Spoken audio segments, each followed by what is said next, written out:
오늘 어머니 주일 맞아서 제가 헤세드라는 제목으로 말씀 증거하겠습니다.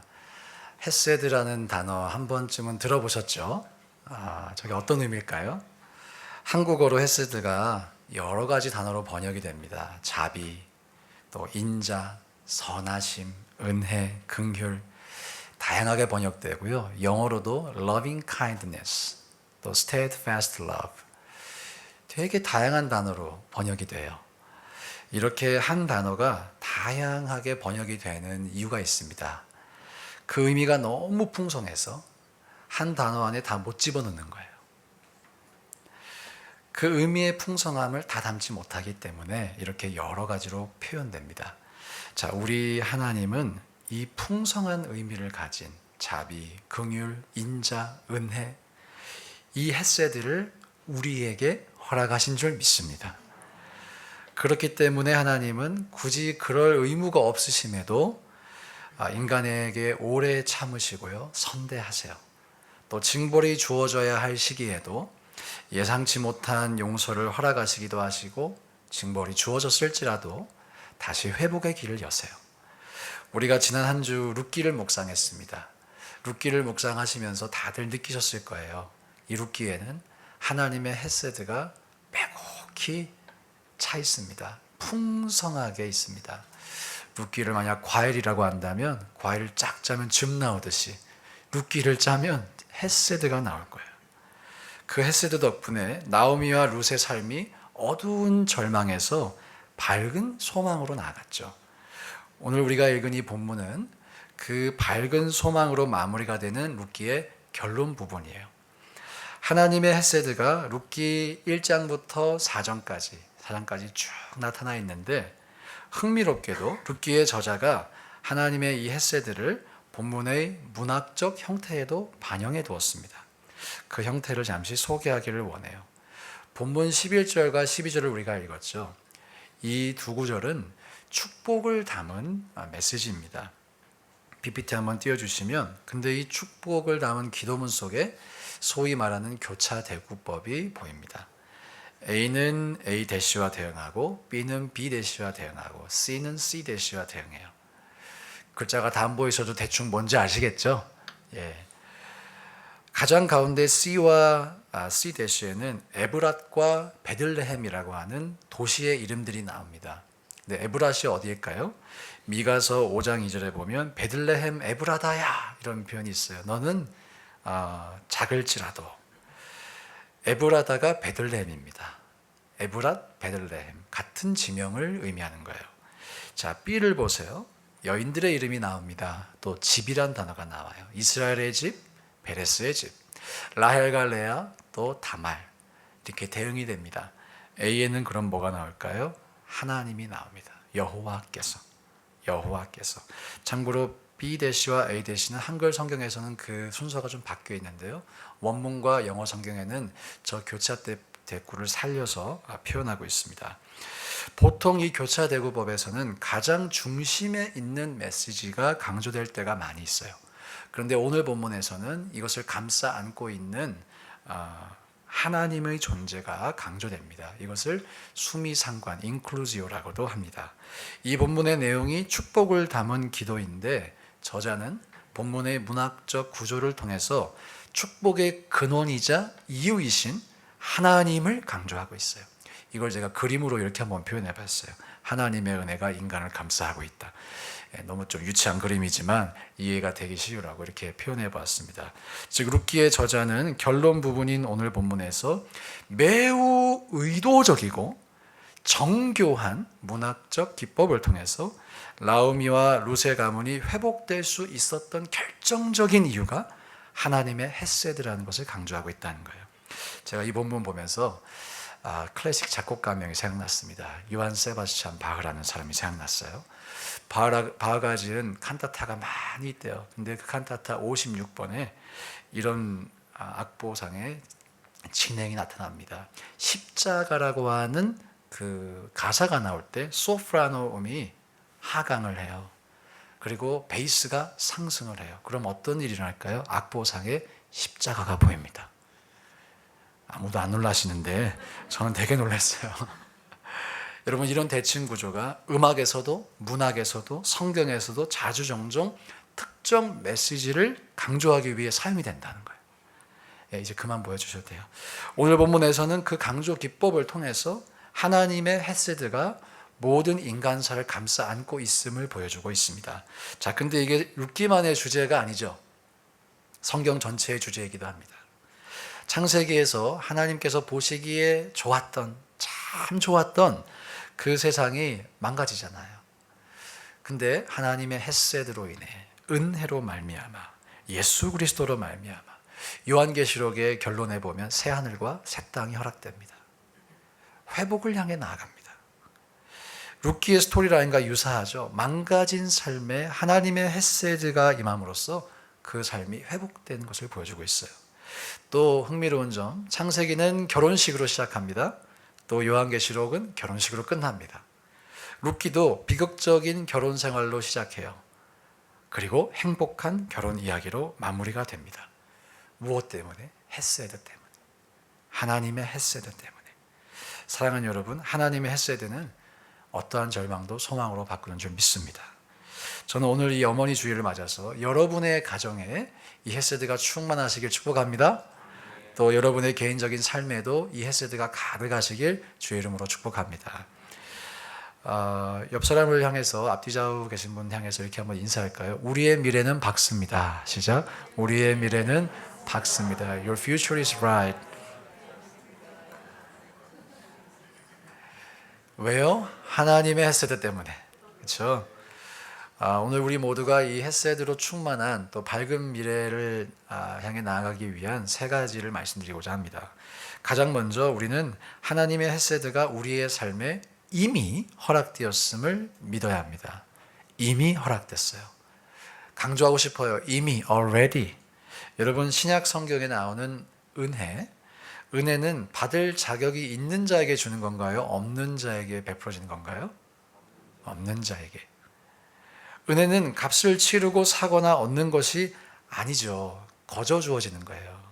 그리고 성경은 하나님의 은혜가, 더 넓은 의미에서 헤세드가 이미 우리의 삶에 허락되었음을 증거합니다. 아무런 공로 없이, 대가 없이 우리는 하나님의 은혜를 받았어요. 여러분, 이 사실을 믿어야 돼요. 정말 믿어야 돼요. 이 사실을 믿지 못하면 우리 신앙생활이 결국은 괴로운 종교 생활을 향해 가게 돼 있어요. 순종을 통해서 은혜를 얻어내려고 하게 되어 있어요. 그런데 여러분, 은혜를 얻어낼 만큼의 순종을 했던 사람은 인류 역사상 한 명도 없었고 앞으로도 없어요. 은혜는 순종으로 얻어내는 것이 절대로 아닙니다. 은혜는 이미 주어진 것입니다. 우리가 은혜가 이미 허락됐다는 이 사실을 믿는다면 우리는 틀림없이 우리의 삶을 바라보는 관점이 변화될 수 있을 거예요. 룻기가 그것을 증거합니다. 룻기는 하나님의 헤세드가 아무런 조건 없이 이미 먼저 허락됐음을 보여주고 있어요. 그리고 사실 이것은 모든 성경의 증언이기도 해요. 룻기 1장 6절에서 하나님께서 모압 땅에 있던 나오미와 룻을 유대 땅으로 다시 돌아오게 해주세요. 그때 두 여인이 유대 땅으로 돌아온 이유가 경제적인 이유 때문이었어요. 먹고 살기 위해 온 것이지 하나님을 다시 찾기 위해, 회개하기 위해 온 것이 아닙니다. 신앙적인 이유가 아니었어요. 그녀들은 1장 6절의 시점까지만 해도 먹고 살기 위해서 우리가 유대 땅으로 돌아온 것이라고 생각했을 거예요. 우리가, 주어가 우리예요. 그러나 룻기 4장에 이르러서 모든 것이 회복됐을 때 그녀들은 하나님이 우리를 불러주셨구나 라고 고백하게 되었을 거예요. 그리고 바로 그 하나님의 부르심이 절망을 끝내는 희망의 시작이었음도 고백하게 되었을 것입니다. 자, 이 두 여인이 과거에는 하나님의 헤세드가 보이지 않았을 수 있어요. 눈에 안 보였을 수 있어요. 느껴지지 않았을 수 있어요. 그러나 보이지 않았다고 해서, 느껴지지 않았다고 해서 없다는 것은 아니에요. 여전히 있어요.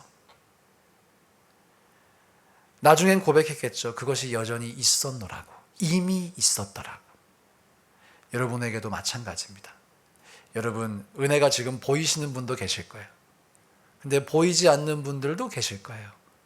잡히지 않는 분들도 계실 거예요. 그러나 기억하시기 바랍니다. 하나님의 은혜는 그럼에도 불구하고 존재합니다. 몇 주 전 여러분께 소개했던 창세기 50장 20절 한 번 더 리마인드 해볼까요? 이 번역이, 한글 번역이 조금 아쉽다고 말씀을 드렸죠.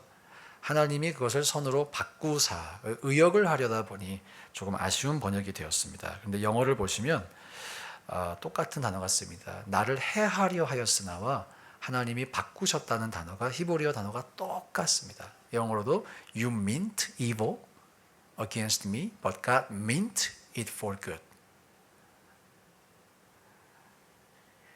모두 의도하다라는 의미예요. 형들은 악한 의도로 요셉을 팔았는데 하나님은 선한 의도로 그 일을 허락하신 거예요. 즉 하나님의 은혜가 요셉의 인생에서 처음에는 없었다가 나중에 생긴 게 아니라는 거죠. 저 때부터 있었어요. 처음부터 있었어요. 원래부터 있었어요. 이것이 중요합니다. 우리의 삶에도 하나님의 은혜가 이미 있음을 믿으시길 축복합니다. 성경은 요셉이 열심히 살아서 하나님의 은혜를 드디어 얻어냈다 하고 얘기하지 않습니다. 처음부터 존재했던 하나님의 은혜가 그 요셉의 인생을 영광스럽게 빚어갔다고 설명해요. 마찬가지로 룻기도 나오미와 룻이 열심히 살아서 하나님의 은혜를 얻었다고 말하지 않습니다. 처음부터 존재했던 하나님의 은혜가 그들의 인생을 회복시켰다고 증거하고 있어요. 사랑하는 여러분, 우리에게도 같은 원리로 이 은혜가 적용됩니다. 하나님의 은혜는 이미 우리의 인생에 허락됐어요. 이 사실 믿으시기를 축복합니다. 믿으면 그 은혜가 발견될 수 있어요. 발견해서 믿겠다고 하지 마시고 받아들이시고 발견해 보시기 축복합니다. 이 자리에 계신 여러분들 중에 누구는 지금 룻기 1장의 인생의 스테이지가 머무는 분이 계실 거예요. 고통스러워요. 마라가 됐어요. 희망이 보이지 않고 하나님 왜 나를 버리시는가? 나오미가 그랬죠. 하나님이 나를 치셨다고, 징계하셨다고, 징벌하셨다고. 고통 중에 계신 분 계실 수도 있어요. 누군가는 2장으로 나갔어요. 보아스를 만났네? 어쩌면 이 사람일까? 희망이 조금 보여요. 누군 3장으로 나가서 담대한 도전을 하고 계실지도 모르고 또 4장에 이르러서 야, 주님은 정말 선하신 분이었어 라고 고백하고 계신 분 계실지도 몰라요. 사랑하는 여러분, 기억하시기 바랍니다. 여러분의 인생이 지금 어느 스테이지에 있든지 하나님의 헤세드는 여러분의 인생에 이미 존재하기 때문에 여러분을 4장으로 몰아갑니다. 이끌어갑니다. 마라와 같은 고통에서 나오미와 같은 기쁨의 삶으로 우리를 빚어가실 줄 믿습니다. 그래서 한 번 더 인사할까요? 여러분의 인생은, 미래는 밝습니다. 시작. 여러분의 미래는 밝습니다. 네, 계속 여러분만 해주지 말고 이번에는 스스로 한번 고백해 보세요. 나의 미래는 밝습니다. 시작. 나의 미래는 밝습니다. 안 한 분 한 분 계셔서 한 번 더 합니다. 나의 미래는 밝습니다. 시작. 나의 미래는 밝습니다. 하나님 안에서. 예, 이 사실 믿으시길 축복합니다. 두 번째, 하나님께서 인간의 헤세드를 사용하세요. 룻기는 하나님의 헤세드가 인간의 삶을 감싸는 구조로 이루어져 있다 소개를 했죠. 그 구조 속에서 그 인간들이 하나님의 헤세드에 힘입어 자신들도 헤세드를 베풀어요. 먼저 룻이 1장 16절에서 시어머니에게 인애를 베풉니다. 헤세드를 베풀어요. 룻의 그 결단 다 함께 읽어볼까요? 시작. 룻이 이르되 내게 어머니를 떠나며 어머니를 따르지 말고 돌아가라. 강권하지 마옵소서. 어머니께서 가시는 곳에 나도 가고 어머니께서 머무시는 곳에서 나도 머물겠나이다. 어머니의 백성이 나의 백성이 되고 어머니의 하나님이 나의 하나님이 되시리니. 여러분, 룻은 사실 상대적으로 젊었죠. 또 임신이 가능한 나이였어요. 그런 룻에게 이 결단은 너무너무 어렵고 손해보는 결단입니다. 룻에게는 시어머니랑 이제 그만 빠이빠이 하는 게 훨씬 더 지혜로운 선택이고요. 더 유익한 선택이에요. 재혼을 하더라도 이 시어머니가 안 계신 게 편하죠. 결혼 당사자가 그걸 더 좋아하겠죠. 그런 상식이 왜 없었겠어요. 그런데 또 어머니의 백성이 나의 백성이 된다 그러는데, 어머니의 백성으로 표현된 그 유대 민족은 모압을 좋아했다, 싫어했다? 싫어했어요. 이방인에게 친절한 민족이 아니에요. 그러니까 아주 악조건을 일부러 선택합니다. 왜 그랬을까요? 시어머니를 배려하기 위해서. 룻의 결단이에요. 룻의 희생이에요. 이것은 시어머니 나오미를 위한 룻의 헤세드입니다. 그런데 룻의 결정이 쉽지 않은 선택이었다는 것을 다 알았던 것 같아요. 그리고 그게 너무나 아름다운 선택이었다는 것도 소문이 많이 났던 것 같아요. 그 소문이 날개를 타고 날아가서 보아스의 귀에 딱 들어가요. 룻기 2장 10절과 11절 한번 읽어볼까요? 10절 읽습니다. 시작. 룻이 엎드려 얼굴을 땅에 대고 절하며 그에게 이르되 나는 이방 여인이거늘 당신이 어찌하여 내게 은혜를 베푸시며 나를 돌보시나이까 하니. 자, 지금 10절에서 룻이 자기의 컴플렉스를 하나 말합니다. 핸디캡을. 뭐예요? 이방 여인이에요.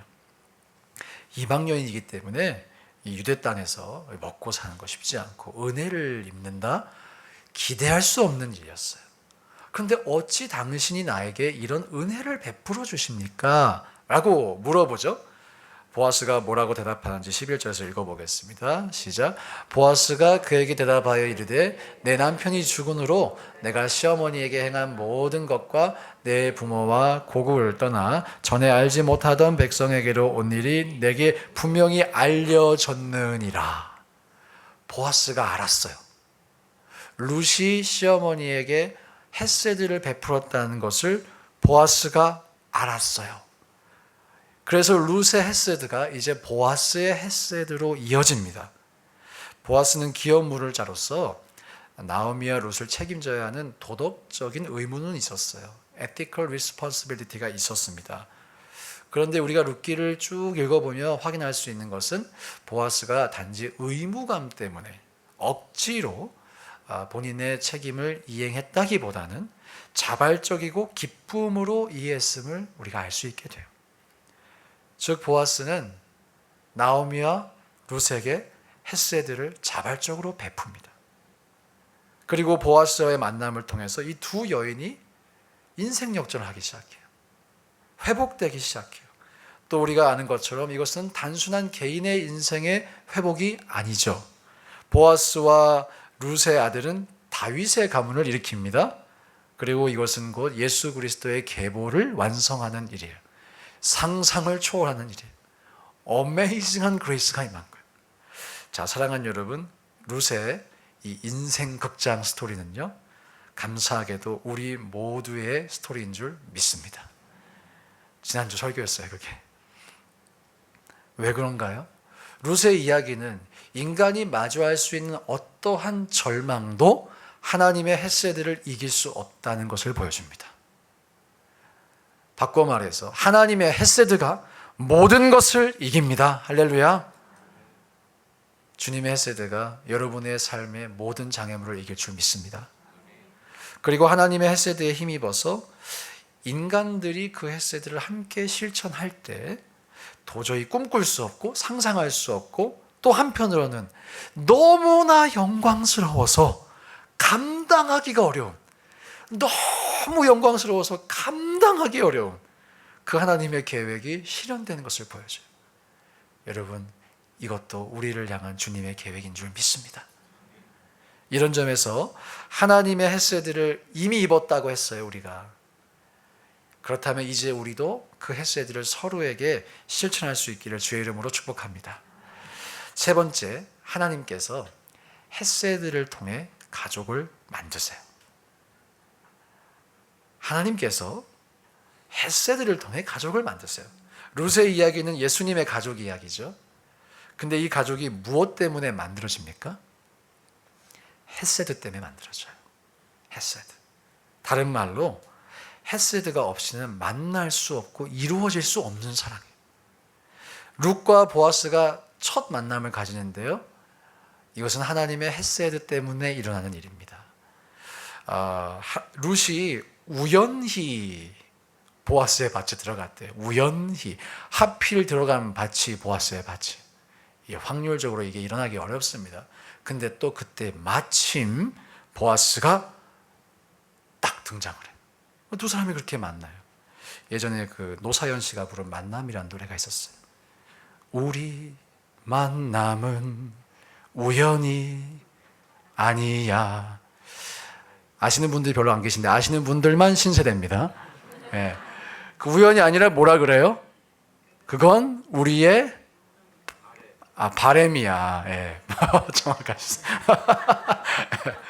바램이야. 예. 다 너무 거룩하셔가지고 찬양만 들으신 것 같은데 노사연 씨에겐 그게 바램이었지만 룻과 보아스에게는 하나님의 은혜입니다. 그 두 사람의 만남은 하나님의 은혜예요. 하나님의 헤세드예요. 하나님께서 정확한 장소에서 정확한 시간에 두 사람을 소개팅 시켜준 거예요. 보이시죠? 하나님의 헤세드로 그 사람들이 만났어요. 그리고 그 사람들은 서로에게 헤세드를 베풀어요.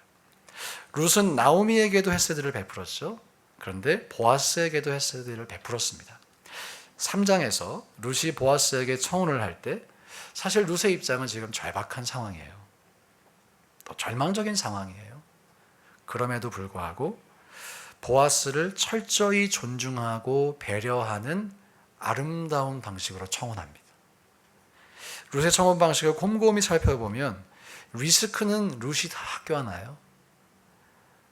그러면서 보아스의 명예와 인격을 철저히 존중하는 아름답고 절제된 청혼이었습니다. 이 청혼을 받았던 보아스가 이렇게 고백해요.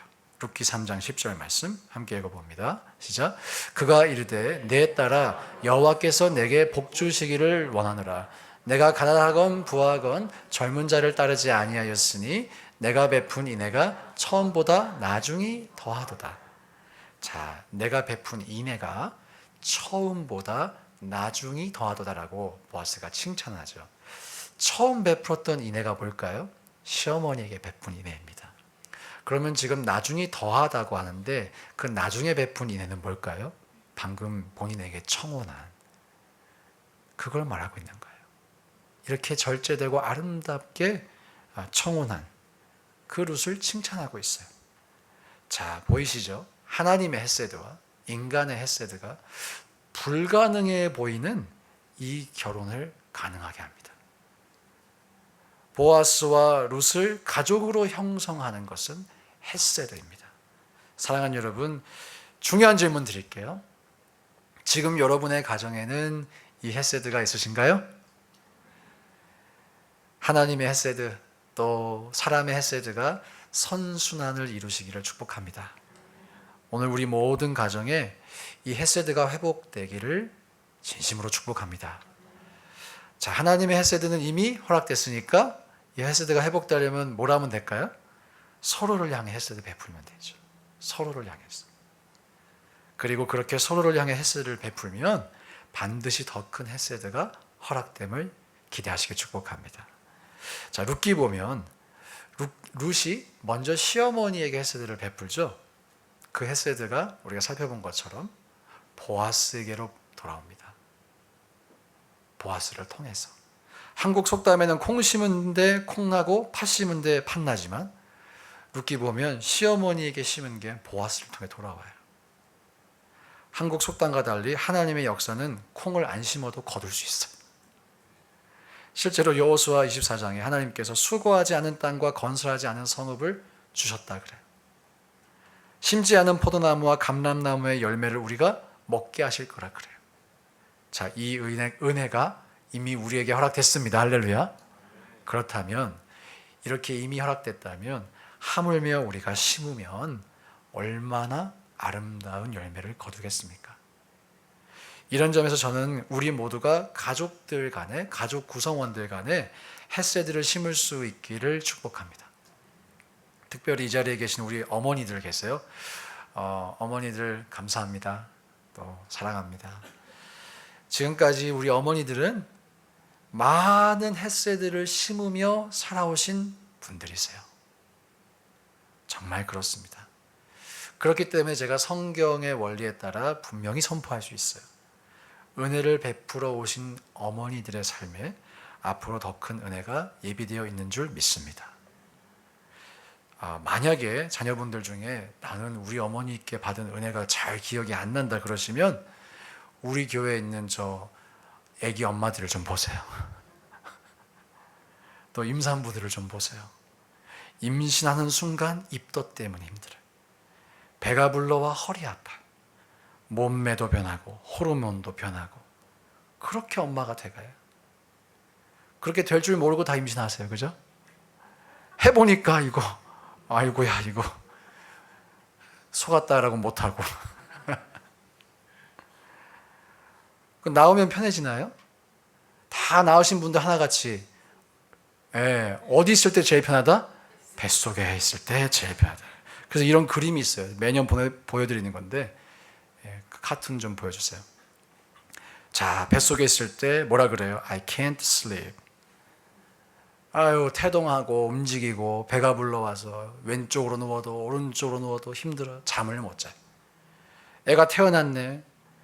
울어 제껴서 잠을 못 자요. 조금 크면 사고 치고 다녀서 잠을 못 자요. 조금 더 크면 이머전시 막 갑니다.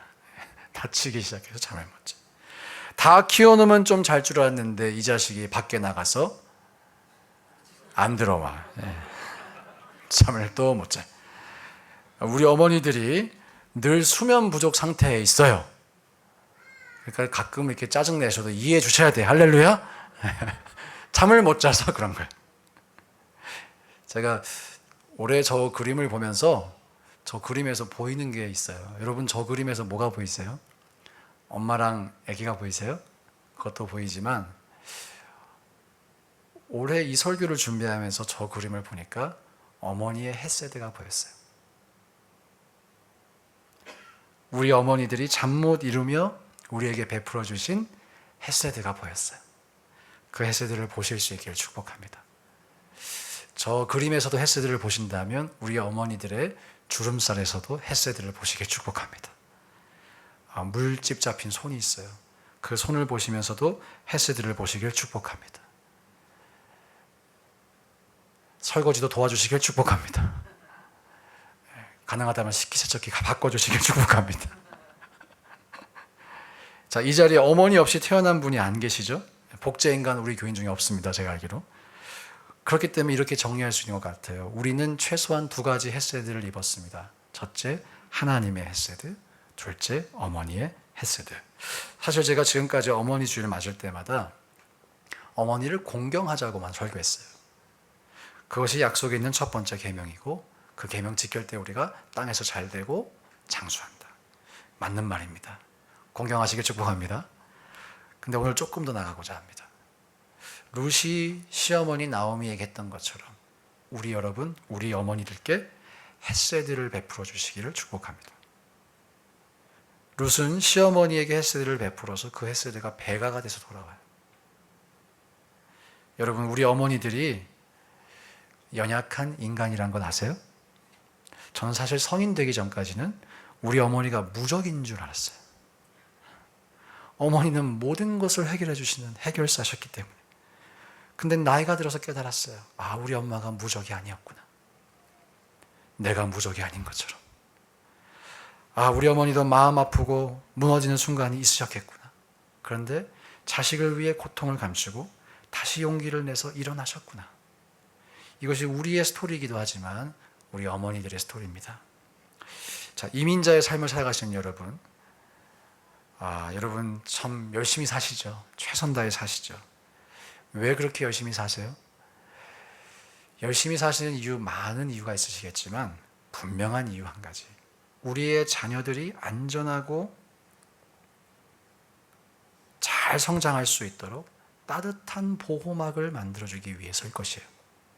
그 따뜻한 보호막 만들어주고 싶어서 차가운 현실을 살고 계실 거예요. 마찬가지로 우리 부모님들도 우리에게 따스함 주시기 위해 차가움을 지나가셨습니다. 그런 부모님을 사랑하고 공경하시길 축복합니다. 또 더 나아가서 그런 부모님께, 어머니께 헤세드를 베풀어 주시기를 축복합니다. 하늘같이 보이는 우리 어머니들도 기력이 쇠하시면, 나이가 드시면 늙어가세요. 마음과 육신의 힘을 잃어갔어요. 그때 누가 우리 어머니들께 헤세드를 베풀어야 될까요? 누가? 우리가. 자, 특별히 우리 교우들 중에 좀 어려운 가정에서, 건강하지 않은 가정에서 성장하신 분들 계심을 알고 있어요. 가정의 달이 올 때마다 마음이 기뻐야 하는데 어려우신 분들이 계실 수 있다는 것을 알고 있어요. 그래도 기억하셔야 합니다. 여러분, 부족한 어머니는 있을 수 있지만 나쁜 엄마는 없어요. 우리 엄마들 중에서 준비되셔서 엄마 되신 분 계십니까? 엄마 된 다음부터 준비 시작하셨지. 그렇죠? 그렇기 때문에 부족할 수 있어요. 그런데 나쁜 엄마 없어요. 우리 교회 꼬맹이들 보세요. 저 꼬맹이들이 엄마가 없으면 살 수 있겠습니까? 그죠? 지금은 저와 여러분이 다 잊어버려서 그렇지 우리도 한때는 그럴 때가 있었다는 거예요. 엄마가 없으면 이 자리에 있을 수가 없다는 거예요. 이 자리에 있는 이유, 우리가 지금 살아가고 있는 이유, 그것이 보여주는 게 있다면 어머니의 헤세드라는 거예요. 적어도 나에게 이 땅에서 생명을 주신 어머니께 감사할 수 있기를 축복합니다. 감사가 잘 되지 않는다. 나는 지금 룻기 1장에 있다. 감사가 안 되시면 지금 여러분의 인생이 마라와 같기 때문일 거예요. 그러면 더 의지적으로 감사하려고 하셔야 돼요. 여러분, 감사는 의지적으로 할 수 있어요. 그러니까 성경에서도 감사하라 하죠. 그리고 감사를 해야지만, 잘 들어주세요. 감사를 해야지만 마라와 같은 고통스러운 삶이 기쁨이 됩니다. 지금 여러분들 중에서 나는 하나님의 복도 받기 싫고 회복 받기 싫고 난 은혜도 다 싫어 하시는 분 다 손 내리세요. 왜 다 내리고 계셔요? 올리셔야죠. 여러분, 불만이 있고 원망을 하시는 분들도 대화를 해보면 왜 원망하는지 아세요? 잘 되고 싶어서. 그렇죠? 잘 되고 싶은데 안 되니까 원망이 나오는 거예요. 그렇죠? 진짜 본심은 뭐예요? 잘 되고 싶은 거죠. 잘 될 수 있는 성경적인 원리를 알려드립니다. 우리 어머니께 감사합시다. 헤세드를 베풀어 주시기를 축복합니다. 원망하는 마음과 이슈가 수만 가지 있어도 감사할 이유 최소 한 가지 이상 있다. 나에게 생명 주셨고 아장아장 걸어 다닐 때부터 키워주셨고 그 어머니께 헤세드 베푸시길 축복합니다. 말씀 마무리할게요. 나오미와 룻에게 하나님의 헤세드가 이미 존재했던 것처럼 우리 모두의 인생에도 이 헤세드가 있습니다. 룻과 보아스가 하나님의 헤세드 안에서 서로에게 헤세드를 베풀며 불가능한 가정도 가능하게 했던 것처럼, 그리고 너무나 영광스러운 가정을, 아름다운 가정을 빚어갔던 것처럼 우리도 서로에게 헤세드를 베풀며 아름다운 가정을 세우시기를 예수님의 이름으로 축복합니다. 기도하겠습니다. 하나님 아버지,